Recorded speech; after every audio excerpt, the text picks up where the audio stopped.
Hey everybody, and welcome to This Week on Point North. I'm Alistair Stevens. It's another beautiful Monday morning here in Oklahoma City, and we're ready to look ahead to a week of conflict, a week of major turning points here at Point North, because we're having one of those odd moments where there is a synchronicity in our core texts, I suppose. This week, we're going to complete the third task of the Triwizard Tournament. We're going to touch a port key, and we're going to move into what is probably the darkest turn in the entire Harry Potter series. If you compress it out, page by page, this is a dark turn indeed. And then, of course, on Thursday, in There and Back Again, we're going to effectively reach the end of Book 5. I'm kind of hedging my bets on that a little bit because I was just preparing my notes this morning, and boy, there's just a lot. There's just a lot. So we may take an extra week just to finish up Book 5 of The Lord of the Rings before we transition back to Frodo and Sam's story. But wow, a lot of drama, a lot of conflict, some major turning points, and some more besides.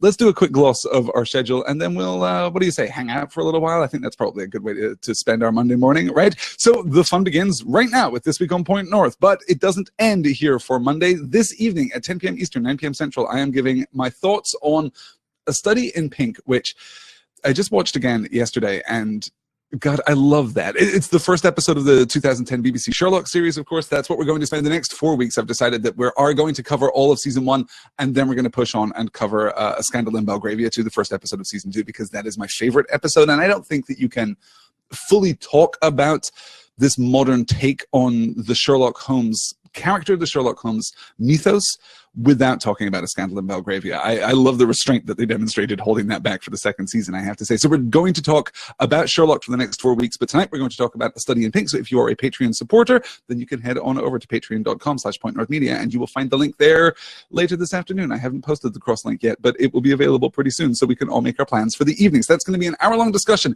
10 p.m. Eastern, 9 p.m. Central, this evening, to talk about A Study in Pink. Then tomorrow, 10 p.m. Eastern, 9 p.m. Central, Dear Mr. Potter 54, Flesh, Blood, and Bone, when we find out what happens after Harry and Cedric come to an agreement about the Triwizard Tournament, which I absolutely love. We're going to spend just a little while. We've got, I think, 2 slides, maybe 3 right there at the end of the third task, and then we're going to move into, this hard left turn into darkness and threat and this ultimate forcible transition for Harry into the adult world. It is not exaggerating this experience, I think, to say that after these chapters, nothing will ever be the same again. This is a hard turning point for Harry Potter. And when we talk about Goblet of Fire being the turning point for the saga, this, I think, is what people are thinking about. They're not generally thinking about the SPEW storyline or Fleur or Victor or any of the other characters that are added in this book. We're thinking about this moment of revelation and the shadow that it casts across the rest of the series.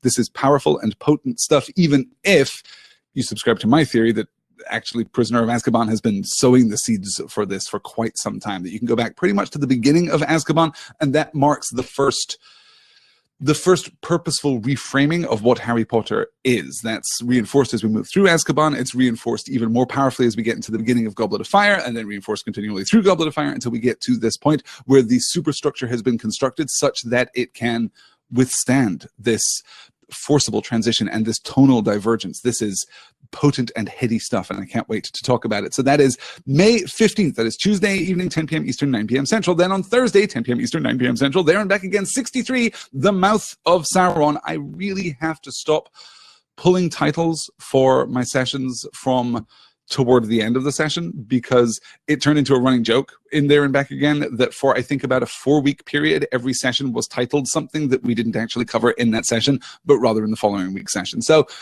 I'm now pot committed, right? I absolutely have to get to the Mouth of Sauron. I have to get to Morannon in the last chapter of Book 5 of The Lord of the Rings, but we may not close it out completely. We'll see how we do. But these are fantastic chapters as we leave behind the Houses of Healing, as we move into the last debate, and we get an analysis, a deconstruction, a kind of reflexive construction, too, of the entire scale of The Lord of the Rings, at least, okay, of the War of the Ring, right? All the events toward the end of the Third Age of Middle-earth are now reframed powerfully and potently for us within this chapter, and I cannot wait to discuss it. I just can't wait to get into it. It's one of my favorite parts of the book.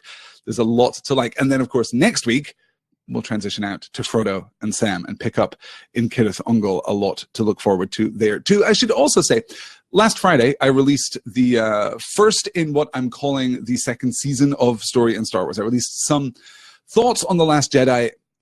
For a show that ran almost 45 minutes, I didn't quite get to do what I wanted to do. And I'm still, even now, wrestling with The Last Jedi.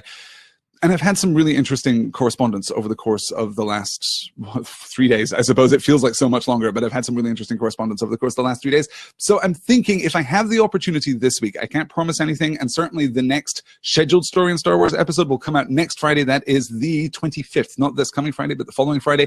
That's going to be a first response to Solo, a Star Wars story, the Han Solo standalone movie. But it's possible that we'll squeeze in an extra episode between here and there because I really want to talk about The Last Jedi. I want to talk about The Last Jedi, taking a step back from the text and looking at it in its grandest movement. I want to look at it in its most intentional and unintentional purpose, I suppose. I want to look at what the story is doing, what the story thinks it's doing, what the story is failing to do. I want to talk about the Force. I mean, it's so forcibly, if you'll forgive the pun, recontextualized in the context of The Last Jedi, and it's done so very intelligently. It's not a breaking point. The Force has not changed as it's presented to us in The Last Jedi, but our understanding of it is being revised, is being forcibly, cruelly in some ways evolved, and I really want to dive into that. So maybe a kind of hybrid further thoughts on The Last Jedi plus a listener mailbag kind of podcast this week, maybe Wednesday, maybe Friday. We'll see how much. Well, okay, actually probably not Friday, but maybe, yeah, maybe Wednesday, maybe Saturday. We'll see how that works out. I'll see what I can do. Also this week over on Excelsior, this very afternoon, in fact, I had just a blast last night, you guys, sitting down to record a podcast about the Kurt Busiek, Alex Ross Marvels series from 1994. This is a street-level view of the golden age of Marvel Comics. What would it be like to actually live in this world beginning in 1939 when superheroes start showing up? It is gorgeously written. It is incredibly sensitive. It is wildly accessible. If you've never read a Marvel comic, go pick up a copy of Marvels. It is 4 issues. It is a short read. The art is breathtaking. And the story really anchors us in the hope, the fractured and flawed and imperfect hope of superhero storytelling in general and the Marvel Universe specifically. It's an absolutely knockout book, and our discussion of that book will be available this afternoon. And then on Friday of this week, for an episode that's going to be released next Monday, we're going to sit down and do a commentary track for Black Panther, because it's Black Panther time, you guys. Like, I know we're talking about Infinity War here in the chat already, and some more spoilery discussion of Infinity War, and Infinity War is really great, and I really liked it. But Black Panther is out this week, so that's going to be my week basically. So probably watching Black Panther a handful of times and then recording a commentary track about it, because I just have the greatest job. I just have the greatest job in the entire world. Let's see what you guys are saying here in the chat. Oh, Angela calling out Alex Ross's work on Kingdom Come. Kingdom Come is such an interesting book. This is after writing Marvel, after basically making his name. Like, Alex Ross had done some minor work before doing art on Marvels, but from there he went over to DC and provided art for the absolutely seminal Kingdom Come series. And I think there's a really strong argument that those books, combined with Watchmen, function as a kind of I don't know, maybe they pin the ends of the scale and then the middle of the scale with Marvel's too. I'm not quite sure how they interrelate. They are certainly 3 of the most important comic series from that period, from like the middle of the 1980s through to the middle of the 1990s. For me, Marvel's is my favorite. I think Marvel's just absolutely stands out. I was just reading this morning, in fact, 2 things. I was reading, after producing Marvels, Kurt Busiek went on to create a creator-owned series called Astro City, about which I have heard wonderful things, and I've never had the opportunity to read. So I've gone diving into that, which is really great.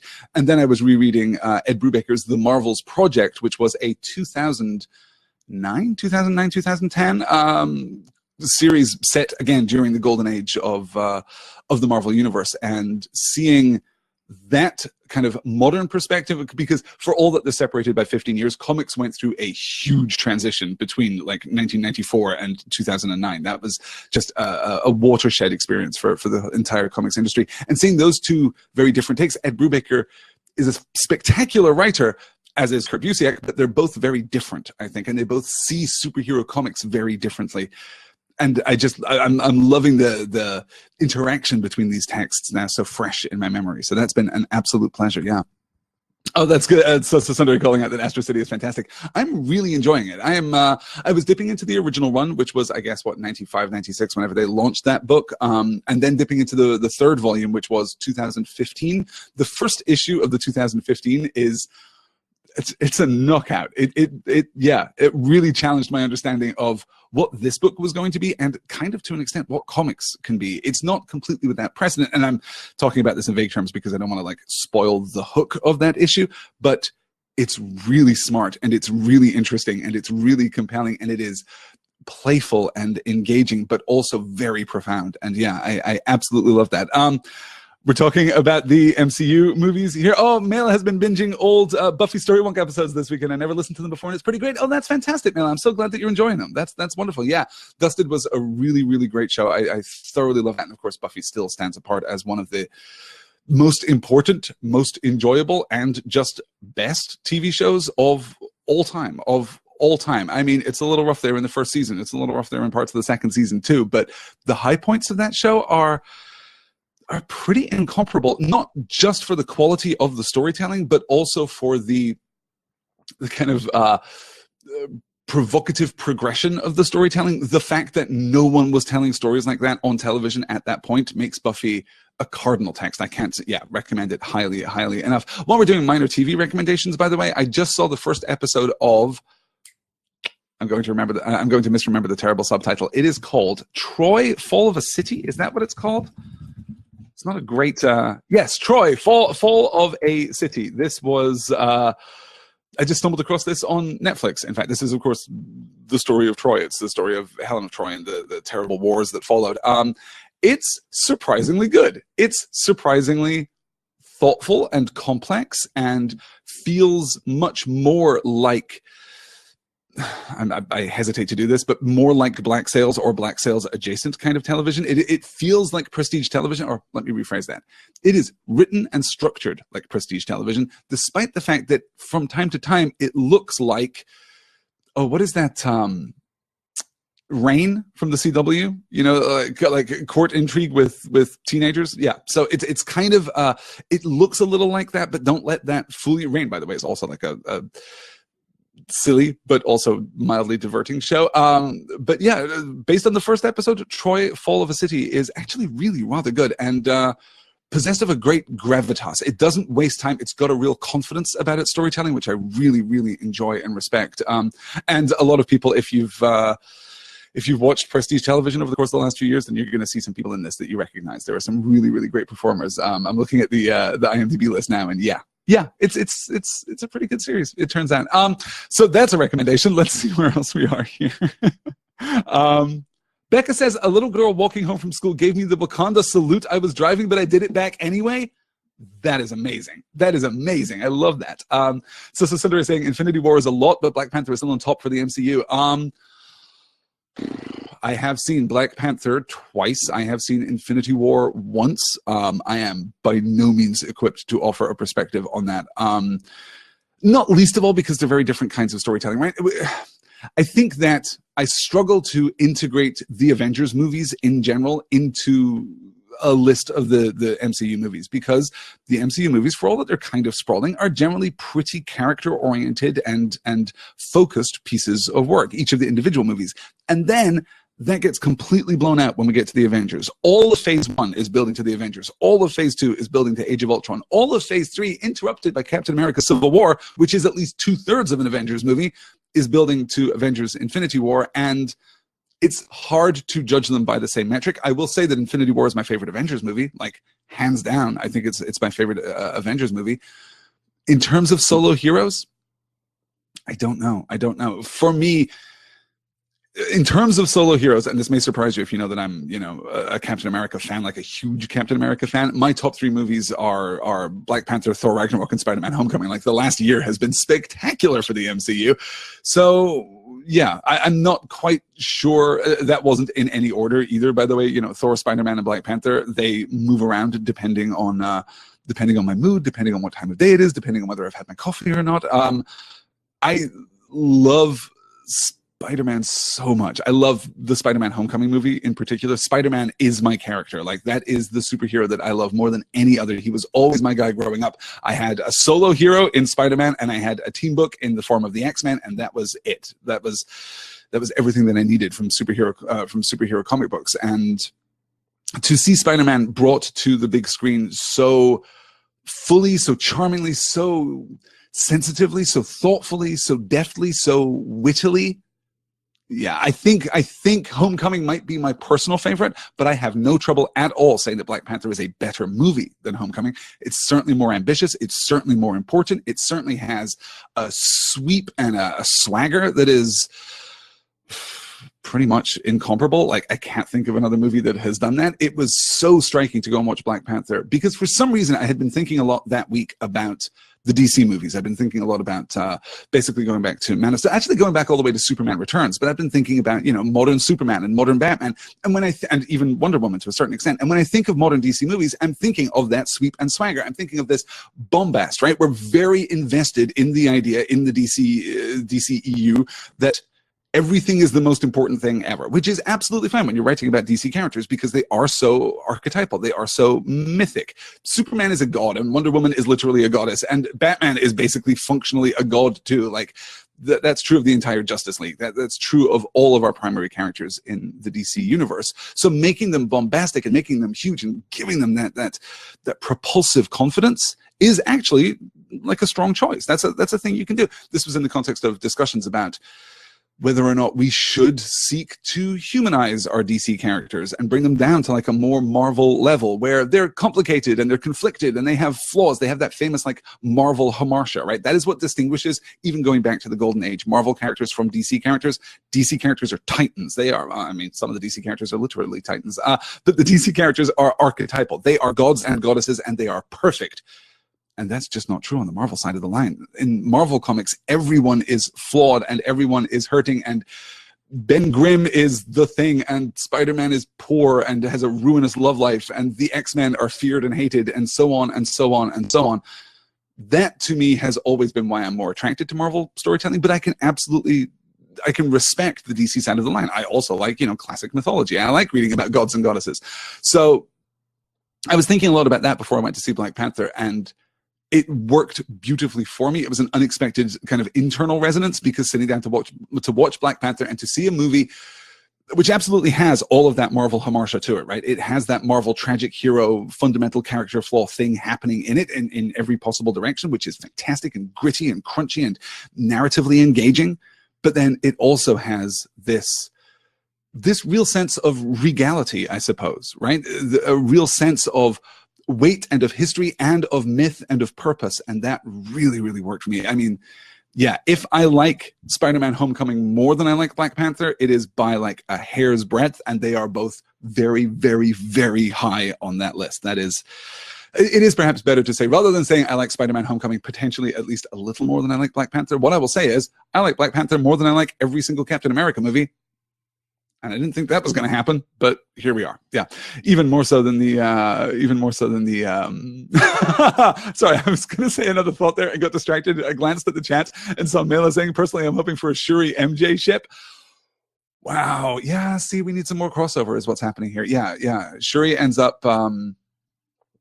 Yes. Yeah, no, you're right. What we actually want, right? Coming out of, no spoilers for Infinity War, don't worry.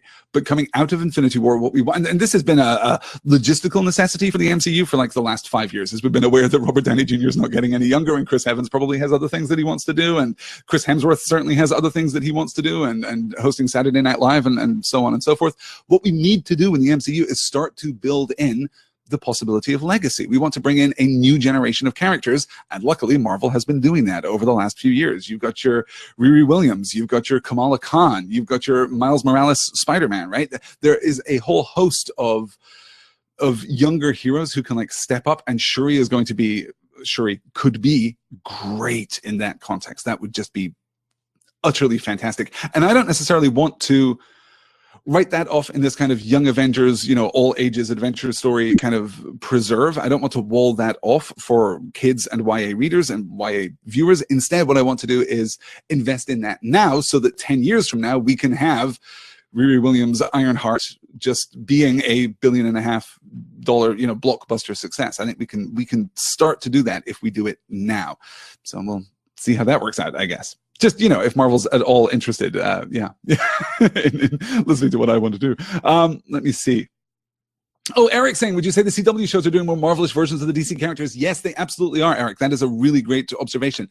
Yes. And that does create sometimes a tension there, right? That does create, because when you call upon Superman to be flawed, when you call upon Batman to be just human, then you are creating, in a sense, a fundamental tension between what that character is and how that character is being depicted. And I do think that creates a certain tension in the CW shows. Not so much with Barry Allen in The Flash. That show is possessed of an energy that can encompass that, which I quite like. We're leaning in a very broody direction with Oliver Queen in Arrow, but that is kind of a tension. I'm not sure that I love that. Supergirl, well, Supergirl's just a joy. I absolutely love that show. I've only seen the first season and maybe the first third of the second season. I am not all the way caught up, but the tension there, I don't love the klutzy Devil Wears Prada side of that story as much as I want to. I really want to love it, but I don't. What I do love, though, is the purity of the heart. So we're actually getting, I suppose, in a sense, quite a DC version of Supergirl over on the CW. But I would recommend all of those shows. I haven't seen Legends of Tomorrow. I have a friend who really, really likes Legends of Tomorrow and keeps telling me that I have to watch it and just celebrate it for its goofiness. But yeah, I haven't spent any time investing in that. But yeah. All right, let me see. A couple people recommending Supergirl season 2. No, it's so on the list. Yeah, it's really, really on the list. And I have to say, Becca's saying that she loves Arrow so much it got too heavy, but it was really good when it was good. I bounced off Arrow hard a couple times and then went back to it again, loving the Flash. Liking the Flash, loving Supergirl. I wanted to go back to Arrow and I wanted to give it another shot, and it really worked. That time it did just really get its hooks into me. I think just because I had a better expectation of what the DCW universe actually is and how it works. So yeah, it got its hooks into me, but I mean, there's just so much, you guys. Angela saying, I want to know more about Captain Marvel. So excited for her movie. Oh yeah. What's so interesting about the Captain Marvel movie is that Captain Marvel has a ridiculously complicated backstory that could be distilled down into something really simple and really engaging and really accessible and really important. I'm just not sure. I still have no sense of what the Captain Marvel movie is going to be like at the highest level, from the greatest distance. What is this film? Is it, as many people are now suspecting, just a bridge between Avengers Infinity War and what was going to be entitled Infinity War Part 2? I don't know. I can't speculate, but Brie Larson as Carol Danvers is going to be really, really engaging and really great. So yeah, I'm very much looking forward to that movie. I'm actually very much looking forward to Ant-Man and the Wasp, which is coming out in July, first week of July, I think. That looks really interesting. That looks really engaging. And my appreciation of Ant-Man did expand. It did increase going back to that film and watching it again, as I expected it to, honestly. That was one of those movies that I didn't really like the first time I watched it, but I always knew that someday I would watch it again and probably like it more. I kind of had the same experience with Doctor Strange, honestly. And in both instances, I now like those movies more for a more careful and less high-pressure kind of viewing experience. Yeah. Let's catch up here. Supergirl gets kind of too CW-ish, says said Aaron. I think that was Aaron. I'm coming back here. Oh yeah. But it's quite awesome a lot, and I love the Lena Luthor character arc. I had heard that she shows up. Yes, I'm into that. Sailor Melissa saying I should rewatch Lois and Clark. Holy smokes, you guys. Lois and Clark, The New Adventures of Superman, or as it was branded in the UK, just The New Adventures of Superman, because no one in the UK cared about Lois and Clark, and the Lewis and Clark pun doesn't really work. Yeah, I watched that voraciously when I was a kid. I absolutely loved that show. And that is responsible, I think, for my lasting affection for and admiration of Terry Hatcher. I think Terry Hatcher is actually great and commonly trivially derided in a way that I do not think is fair or even accurate. Like I just think that Terry Hatcher is incredibly charming, and I've liked her in pretty much everything that I've ever seen her in. If you guys haven't seen her in Desperate Housewives, and I know Desperate Housewives is also a show that gets The weird thing about Desperate Housewives, right, is that everyone, it seems to me, everyone who has not seen Desperate Housewives thinks that they know what that show is. And that show is not what that show is. Desperate Housewives is weird and dark and suburban gothic David Lynch, like, oh, okay, David Lynch is probably going a step too far, but it is weird. It is a weird, weird show that I actually don't have any trouble recommending. I think watch the first season. You probably don't have to go any further past that. But the first season of Desperate Housewives is really brittle and crystalline and faceted in a really interesting way. So I can recommend that. It has been a few years since I watched it. Perhaps, there are elements of the politics that don't hold up. We'll see how that works out. But yeah. Sailor Melissa is going to see Hamilton in DC in July. That's fantastic. I'm definitely, I think next, see, the schedule is tough. Maybe next week I'll do the Hamilton one shot. It may end up being the week after because of Solo, a Star Wars story. So I'm going to have to move my schedule around. I think I'm going to be doing the regular Thursday evening there and back again slot next week, despite the fact that I am probably then going to go into a midnight showing of Solo so that I can see it last thing Thursday night and first thing Friday morning, and then write 6,000 words about it and then put out the Story in Star Wars podcast about it. So that's going to be next week. So with all of that in mind, I may not be able to make the time for the Hamilton one shot next week, but if not, it'll be the week after, and that will be a lovely thing. Yes. All right. That, I think, is going to do it, you guys. It's 11:26 here in Oklahoma City. Let's recap our week and then get out of here and go begin our Mondays with purpose and with strength and with resolution. So at 10 p.m. Eastern tonight, 9 p.m. Central, we have our Patron exclusive book club discussion of the first episode of the 2010 BBC Sherlock series, A Study in Pink. It's an absolute knockout. It is my favorite of the first season. It is a really strong bit of writing. It is incredible to me how this show comes out swinging, particularly in terms of its characterization, but also in terms of its look and feel. If I have time today, no promises, but if I have time today, I'm going to go and try and track down the pilot that was originally shot, the 1 hour version of this episode, which is apparently tonally and aesthetically and structurally completely different. I really want to go and look at that and see why it was such a hard miss, why it was that the BBC, instead of just releasing that abridged version or forcing a complete reshoot, what it was that the BBC saw in that flawed pilot that inspired them, or the flawed TV movie production, I suppose, that inspired them to come back and retool Sherlock and turn it into the show that it is. So we're going to talk about all of that tonight. It's going to be an absolute blast, 10 p.m. Eastern, 9 p.m. Central, if you are a Patreon supporter. If you're not, it's not too late. Head on over to patreon.com/pointnorthmedia. You can pledge $1 a month, and that gets you access to not just the ongoing book club discussion, not just voting rights to decide the next book club book, but all of the previous book club discussions too, available both in video format like this. You can go and find them on the Patreon page and watch them again if you want to join in, or in a very podcast app convenient RSS wrapper thing that you can do. So you can just have those podcasts appear on your phone in exactly the same way as any other podcast would, which is pretty great. I use that all the time. Probably a third of all the podcasts that I have on my phone at any given moment are exclusive podcasts from people that I support on Patreon, which is just pretty great. So head on over to patreon.com/pointnorthmedia and join the fun over there. Tomorrow, though, Dear Mr. Potter 54, 10 p.m. Eastern, 9 p.m. Central, Flesh, Blood, and Bone. As we move through the end of the third task of the Triwizard Tournament, we seize the port key, and then the world turns to ash and ruin, and things get very dark. Indeed, that's going to be a knockout discussion. I can't wait to get into that. So that's at 10 p.m. Eastern, 9 p.m. Central tomorrow evening. That is May the 15th. Then Thursday evening, May the 17th, 10 p.m. Eastern, 9 p.m. Central. There and back again, 63, The Mouth of Sauron, in which we leave behind at the Houses of Healing, engage in the last debate, and march to Morannon. The assault on the Black Gate begins. And then we get, I'm really hoping, I don't feel optimistic about it, you guys. We may just have to split the end of book 5 and the beginning of book 6, because the very end of book 5, by which I mean like the last page of book 5, when we switch our focus back to Pippin, is so good.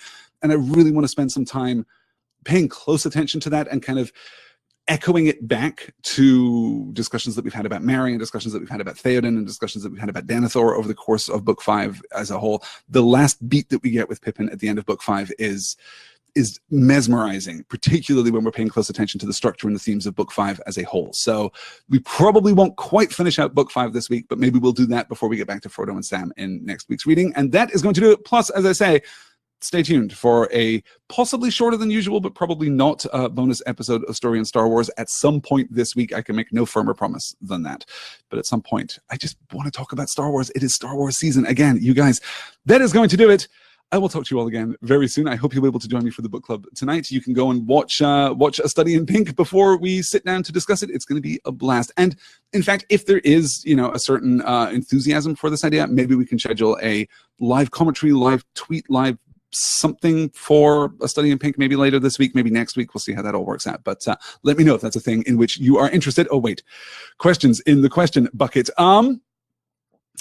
Karen says, the link to the Patreon exclusive session from the newsletter this week leads to the Patreon page, but it always seems to be tricky to get from there to the actual session until the very moment the session starts. Yeah, it's, I got to tell you, it's a problem of structure and framework, basically. Not my structure and framework, but the structures and frameworks of Patreon.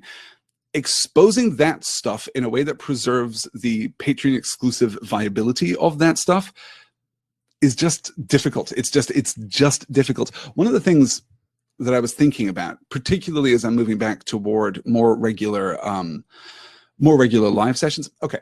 I love doing the Patreon exclusive book club. I love doing the book club. I think it is a ton of fun. I've had an absolute blast talking about all of the books, but I don't love segregating the audience. I know that there are people out there who would love the book club discussions who can't pledge $1 a month, who just don't have it, who just, finances are tight, life is tough. I completely get it. And exposing that content, those conversations to people who would pay if they could, I mean, it's tough. And I've got to balance that, of course, with the fact that this is my job. This is my full-time job, and I need to, pay the rent and keep my car running and all of those things too.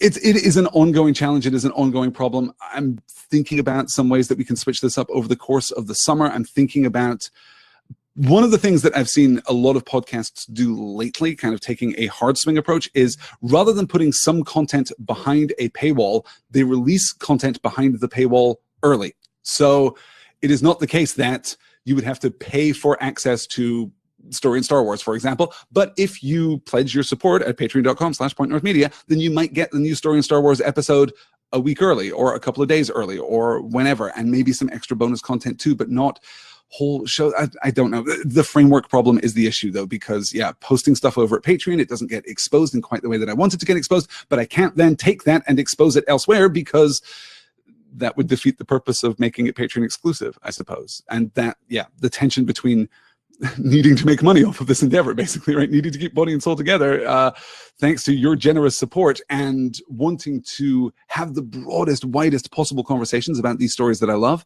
That's still an ongoing point of tension. If you guys have any ideas, or better yet, if there is someone out there who is just doing this better on Patreon, let me know. You send me a link and let me know who's doing the really great work out there, because it's still just the search for a better model. I think we're not quite there yet, which is tough.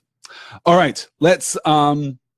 Okay, let's wrap that up, you guys. Angela's saying a lot are releasing content early and ad-free if they do ads. Which of course I've never done. I'm kind of opposed in principle to doing ads, because I think that it's one thing to do ads if you're running a comedy podcast or if you're in a space that doesn't touch the world, I suppose, but I do really value the editorial independence that I have here at Point North Media. I do really value the ability to talk frankly and fully, and positively and analytically, but frankly and fully about everything that falls within our purview. And I feel a tension there between that kind of editorial independence and any potential conflicts with ad content. I'm not sure. I've done ad content in podcasts in the past and never felt great about it, honestly. Just never really felt that strong about it. And I also feel as though ad content generally detracts from the sense of community that you are trying to build. And a lot of podcasts are strong enough and vibrant enough and have audiences large enough to sustain it anyway, but I still think that you end up taking a hit. Maybe we'll just do a little it's been a while since I've done just a Patreon exclusive Q&A. Maybe we'll just do like a State of the Nation, State of the Union kind of address over on the Patreon page one night pretty soon, and we can talk about all of this stuff. This is running long though, and I've got a lot of work to do, so I'm going to get out of here. Guys, thank you all so much for joining me this week. I hope you'll be able to join me this evening. I hope you'll be able to join me for Dear Mr. Potter, for There and Back again. I hope that you're enjoying Story in Star Wars. If you're listening to that too, I will talk to you all again very soon. Until then, take care and have a great Monday. Bye.